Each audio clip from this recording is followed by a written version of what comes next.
मैं जब भी लव जिहाद और ऐसे अन्य मुद्दों की बात करता हूं जिनमें मुस्लिम दोषी होते हैं तो लोग मुझे गालियां देने लगते हैं। कहते हैं कि ये शांति प्रिय लोग हैं। तो फिर ये शांति प्रिय लोग हर बार हिंदू सनातनी आस्था पर हमला क्यों करते हैं?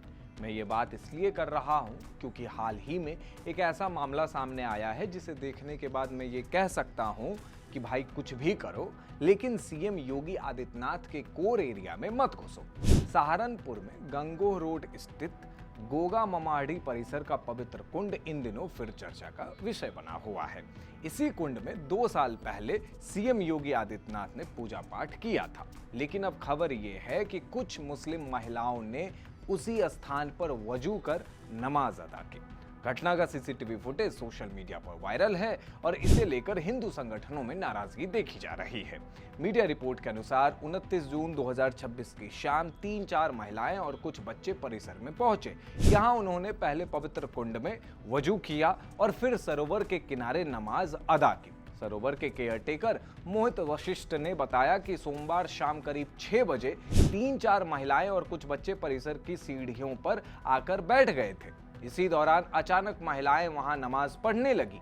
जैसे ही कर्मचारियों ने इसकी सूचना दी, केयरटेकर और उनके वॉलेंटियर तुरंत मौके पर पहुंचे। उन्होंने महिलाओं को कड़े शब्दों में समझाया कि ये एक ऐतिहासिक धार्मिक स्थल है और यहाँ ऐसी किसी गतिविधि की अनुमति नहीं है जिससे किसी की धार्मिक आस्था को ठेस पहुंचे।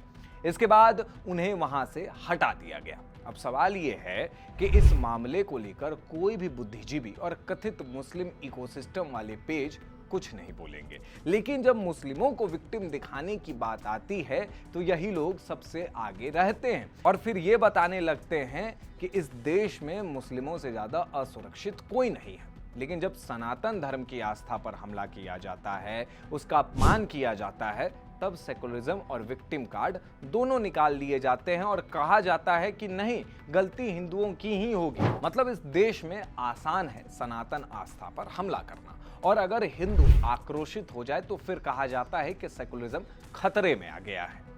सहारनपुर के इस मामले पर आपकी क्या प्रतिक्रिया है, हमें कमेंट बॉक्स में जरूर बताएं।